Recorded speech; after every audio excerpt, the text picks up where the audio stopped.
smash that subscribe button and drop a like. Because tonight's story leads straight into the most terrifying prison in America. The sirens cut through the frozen Colorado night like knives. Red and blue lights bounced across the barren highway as a convoy of police vehicles raced. Up ahead, a black SUV swerved violently. Inside, the driver's hands were steady, too steady. Deputy Mark Hollister gripped the radio. Suspect vehicle still heading south toward the federal complex. Be advised, he's heading directly toward ADX Florence. Everyone knew that place. ADX Florence wasn't just a prison. It was the place for terrorists, cartel leaders, and killers too violent for anywhere else. The SUV skidded to a stop near the security zone. The driver stepped out. Hands raised, no weapon, no attempt to run. When deputies forced him to the ground, the man just smiled. "Good," he said quietly. "You got here fast." 2 hours later, inside a small interrogation room, the driver gave his name. Daniel Mercer, age 42, no criminal record. Detective Laura Grant leaned forward. "You risked people's lives tonight. Why?" Mercer replied simply, "I need to go to ADX. You intentionally led police to the most secure prison in the country just to get locked up there." Mercer nodded. "Because the people inside. They'll understand me." The next morning, investigators ran Mercer through every database. He looked ordinary, too ordinary, but then a pattern began to appear. Every time he moved, a disappearance followed. An unsolved homicide, a body found in a remote area. 7 missing persons, 5 unsolved murders. She dropped the photos onto the table. "Are you confessing?" Mercer laughed. "I didn't come here because of the people I killed." "Then why are you here?" Mercer's eyes drifted toward the window. "Because there's someone inside that prison, someone who knows what I really am." He slid a folded piece of paper across the table. Inside was a single name, an inmate in solitary for 20 years. No outside contact. Grant looked up slowly. "Tell me how you know him." Mercer's smile widened. "Oh, that's easy. We used to work together." They hadn't just arrested a man. They caught a serial killer who had been taking orders from someone already locked inside the world's most secure prison. Deep in the heart of the Colorado desert sits ADX Florence, the most secure prison on the planet. It is a fortress of concrete and silence, designed to bury the world's most dangerous men alive.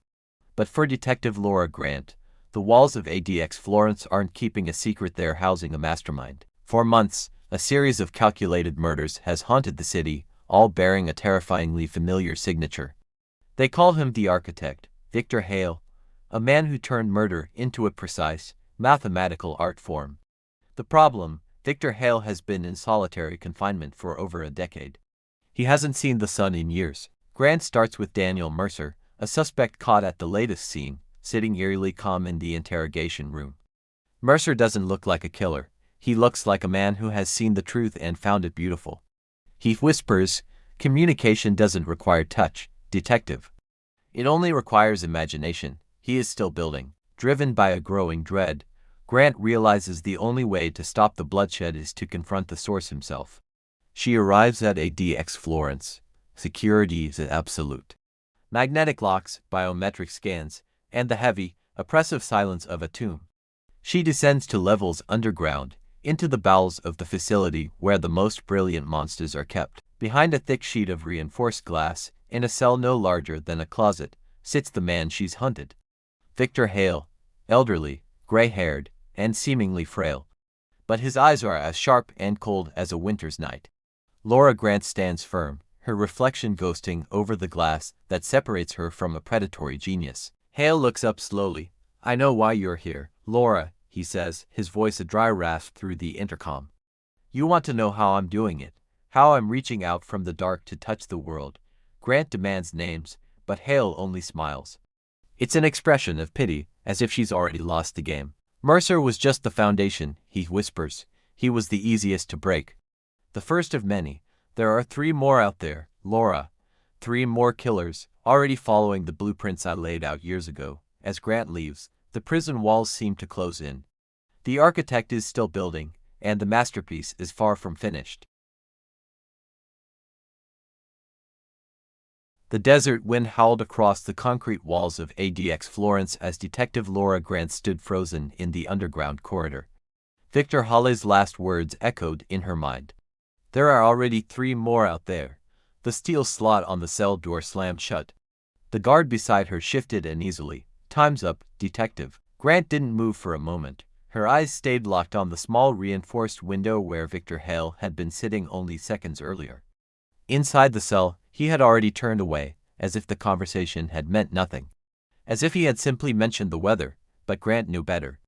If Hale was telling the truth, Daniel Mercer wasn't the end of the investigation, he was the beginning. By the time Grant returned to the command center at the Fremont County Sheriff's Office, the case had exploded into a full federal operation. Agents from the Federal Bureau of Investigation had taken over the briefing room. Maps covered the walls, victim photographs, crime scene timelines, Mercer's travel records. The board looked like a web of violence stretching across half of the United States. Grant stepped into the room. Victor Hale says there are 3 more. The room went silent. An FBI supervisor leaned forward. 3 more what? Grant swallowed. Killers, murmurs spread through the agents. One analyst quickly pulled Mercer's digital records onto the screen. We've already identified at least 5 possible victims connected to Mercer, she said. But if Hawley's statement is accurate, we could be looking at an organized network. Grant crossed her arms. Serial killers don't form networks, the analyst nodded slowly. They don't. Unless someone organized them. Everyone in the room understood what that meant. Victor Hale, locked inside ADX Florence for nearly 20 years. Yet somehow, still orchestrating murder. Meanwhile, Daniel Mercer sat quietly inside a holding cell down the hallway.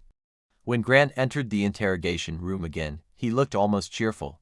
You met him, Mercer said. Grant closed the door. Yes. And? Grant pulled out the chair across from him. He says you're not the only one. Mercer's grin slowly spread across his face. Of course I'm not. Grant slammed a folder onto the table. You're going to tell me who the others are? Mercer leaned back. You already know how this works. Grant glared at him. No games. Mercer shrugged. Then you're going to be disappointed. Grant leaned closer. You think this is funny? Mercer's expression hardened for the first time. No, he said quietly. I think it's necessary. Grant studied him. Necessary for what? Mercer tapped the table slowly with his fingers. For the experiment. The word sent a ripple of unease through the room. What experiment? Grant asked. Mercer tilted his head. Hale wanted to prove something. Grant felt her pulse quicken. Prove what? Mercer leaned forward, his voice dropping to a whisper. That monsters aren't born. They're built. Grant's stomach tightened. What does that mean? Mercer smiled faintly. Hale studied people. Broken people. Angry people. Invisible people. People who felt like the world had forgotten them. Grant said nothing. He found them, Mercer continued. He showed them how easy it was to take control, to matter. To leave a mark. Grant's voice turned cold. You mean he turned them into killers? Mercer nodded calmly. Yes. Grant stared at him in disbelief. From solitary confinement, Mercer laughed softly. You still think prison walls stop ideas? For the next 2 days, investigators tore apart every piece of evidence they could find. Mercer's devices, emails, encrypted messages, financial records. But nothing connected directly to Victor Hale. It was as if the mastermind inside ADX Florence had never touched the outside world at all. And yet, the pattern was undeniable. 3 more potential suspects began to emerge from the investigation. 3 individuals scattered across different states, each one with disturbing online activity, each one with sudden, unexplained travel near unsolved crimes, and each one connected by a strange, shared detail. They had all been members of the same obscure online forum years earlier, a forum dedicated to criminal psychology. And buried deep inside its archives was a user account that investigators couldn't ignore. The username was simple, architect_0. Grant stared at the screen. Victor Hawley's old nickname had been the Architect. The account had stopped posting exactly 1 week after Hale was transferred to ADX Florence. But before it disappeared, it had posted hundreds of essays. Essays about manipulation, violence, control, and how to create the perfect crime. Grant slowly realized what Hale had done. He hadn't needed to contact Mercer directly.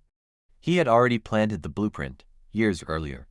That night, Grant returned to ADX Florence one last time. Victor Hale sat in the same position inside his concrete cell, waiting. When she approached the glass, he smiled. You figured it out. Grant's voice was cold. You used that forum to recruit them. Hale shrugged. I prefer the word inspire. Grant leaned closer. You manipulated damaged people into committing murder. Hale tilted his head. Did I? Grant slammed her hand against the glass. People are dead. Holly's expression never changed. People are always dead, detective. The calmness in his voice made her skin crawl. You think prison stopped me, he continued quietly, but ideas don't stay locked up. Grant stared at him.